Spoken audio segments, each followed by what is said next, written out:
Hello, and welcome to the Abuse and Neglect Prevention, Critical Incident, and Human Rights Annual Recertification Training. This is Module 3 that will help you understand critical incidents and how to report them if they occur. Training Overview. Be prepared to adjust the volume on your computer to listen to this training. To enable closed captioning, press the CC button in the bottom left or right of your video display screen. This learning path contains multiple components in the form of videos and quizzes. To be marked complete for this training, you must complete all modules and pass all quizzes, in addition to completing the final attestation form and mandatory reporter sign-off.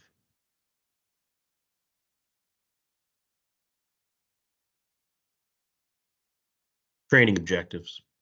This training is one of the most important trainings for all DDS and private provider employees.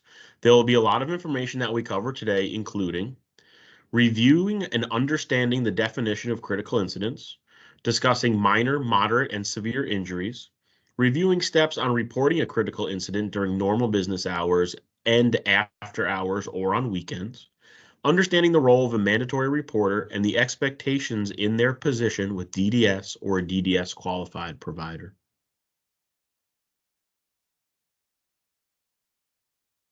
Before we dive in, just a reminder that you are a mandatory reporter. This is a requirement of your job at DDS and for every person providing support to individuals funded by the department.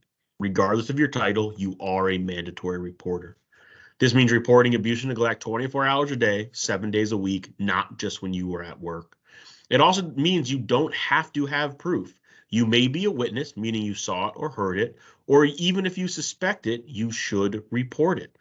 Even if you hear about it from someone else, you must report it. It is not an option to report suspected abuse and neglect. As a mandatory reporter, your failure to report suspected abuse or neglect can be reported as neglect itself and may lead to progressive discipline. Any and all types of discipline may be considered depending on the severity of the abuse and neglect that was not reported.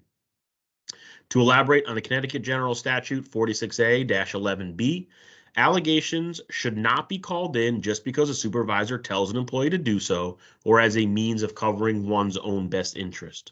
There must be reasonable cause to suspect abuse or neglect on the part of the reporter. The reporter should be prepared to explain their reasonable cause to AID Central Intake and any other agencies as necessary as to why they think there was abuse and neglect. Reasonable cause is not to discourage people from calling if they suspect abuse or neglect taking place. If you witness or suspect abuse or neglect, first thing we want to do is stop it. We want to intervene and protect the victim, obtain any necessary medical treatment, support the victim, and lastly, report and document.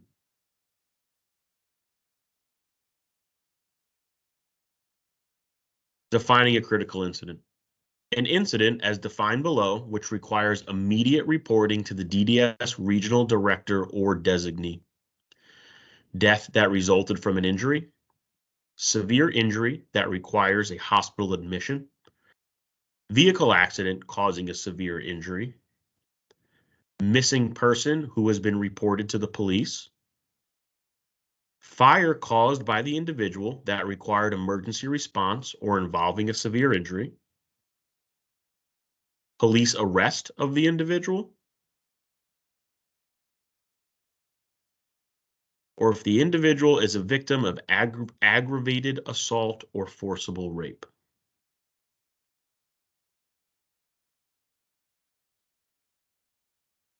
When talking about a critical incident, if death occurs that was a result of an injury such as a fall or car accident, it would be reported as a critical incident.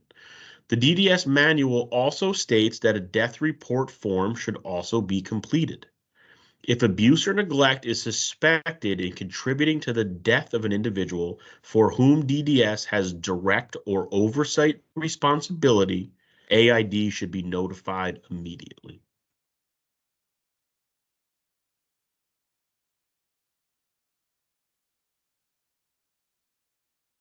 Defining a missing person as a critical incident.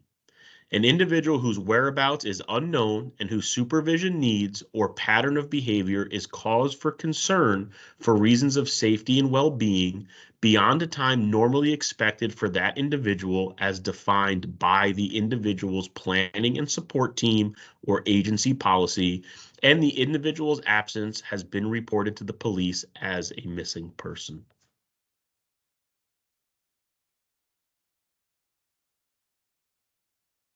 Defining fire as a critical incident. A fire is considered a critical incident when it is caused by the individual that required emergency response or involving a severe injury. Fires caused by staff, others, or cause unknown would be reported, but not using the 255 process.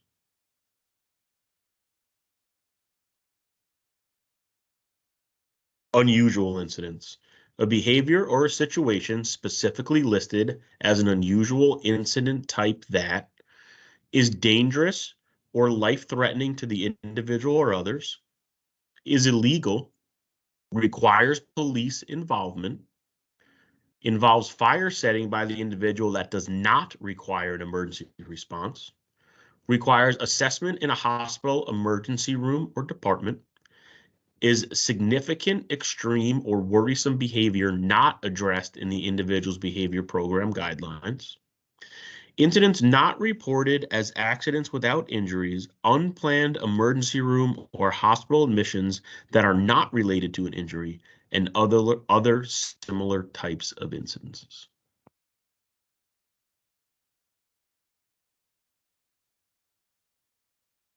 Defining severe injury. When defining a critical incident, we talk a lot about severe injuries. But what exactly is a severe injury? Well, a severe injury is an injury that requires a hospital admission. A severe injury shall not be reported until a diagnosis is made to ensure that the injury meets this level of severity.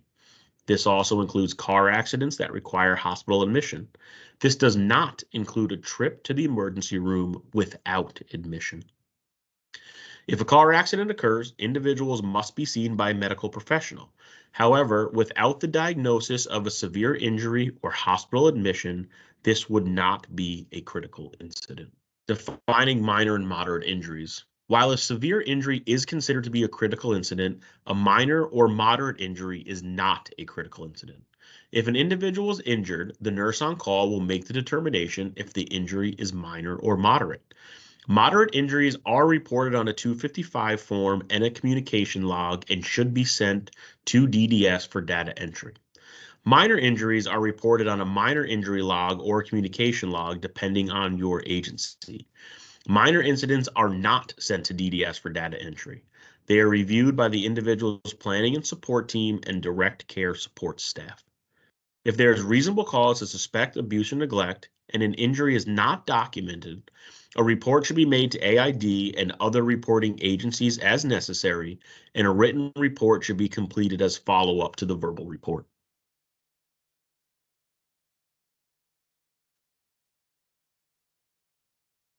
We will now review the critical incident reporting process.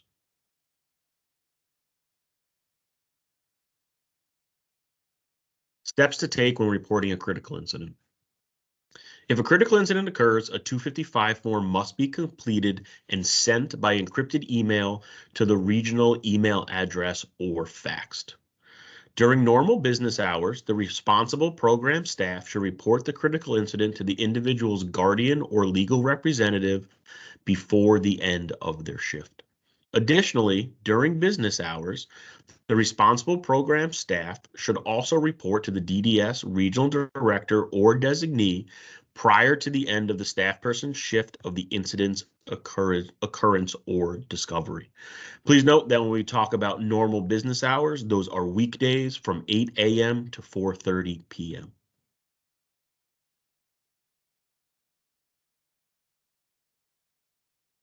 Now we will review the reporting process for a critical incident that occurs after normal business hours.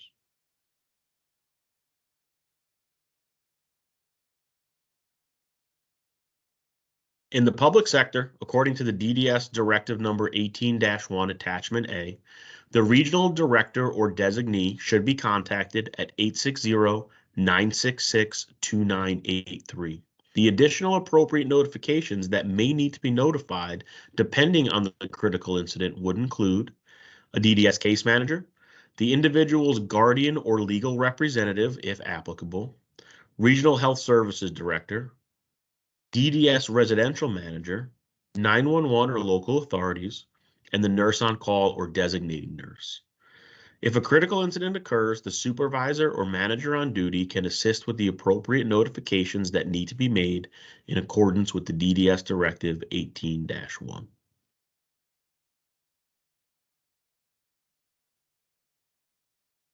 For the private sector, according to the DDS Directive number 18-1 Attachment B, the regional director or designee is split by region and should be contacted at 860-310-6109 in the North region, 860-250-2066 in the South region, and 203-847-9439 in the West region.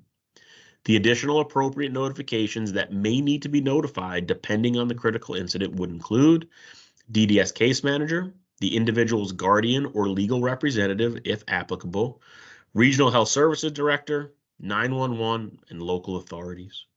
If a critical incident occurs, the supervisor or manager on duty can assist with the appropriate notifications that need to be made in accordance with DDS Directive 18-1.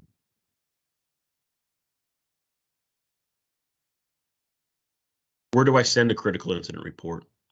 All incident report forms should be sent either via fax or email to the regional reporting contact information listed on the screen. It's important to remember that all emails sent with any personal information of an individual need to be sent encrypted.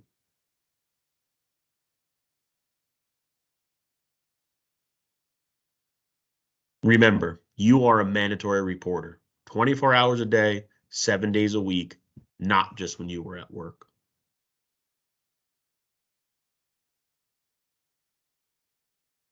This is a requirement of your job at DDS and for every person providing support to individuals funded by the department. Regardless of your title, you are a mandatory reporter. That means reporting abuse or neglect 24 hours a day, 7 days a week, not just when you were at work. It also means you don't have to have proof. You may be a witness, meaning you saw it or heard it, or even if you suspect it, you need to report it. Also, if you hear about it from someone else, you must report it. It is not an option to report suspected abuse and neglect. As a mandatory reporter, your failure to report suspected abuse or neglect can be reported as neglect itself and may lead to progressive discipline. Any and all types of discipline may be considered depending on the severity of the abuse and neglect that was not reported. To elaborate on the Connecticut General Statute 46A-11B, allegations should not be called in just because a supervisor tells an employee to do so, or as a means of covering one's own best interest. There must be reasonable cause to suspect abuse and neglect on the part of the reporter. The reporter should be prepared to explain their reasonable cause to AID Central Intake and other agencies as necessary as to why they think there was abuse and neglect. Reasonable cause is not intended to discourage people from calling if they suspect abuse or neglect taking place.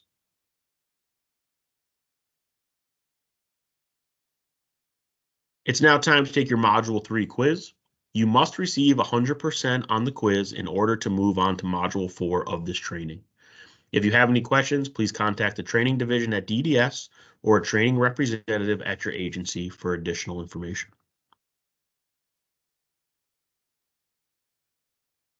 This training is the property of the Connecticut Department of Developmental Services and should be used for training purposes only.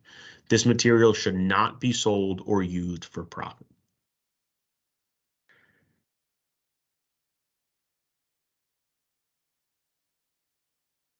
Thank you for your time today. If you have any follow-up questions, please reach out to the DDS training department using the email on the screen, dds.training@ct.gov.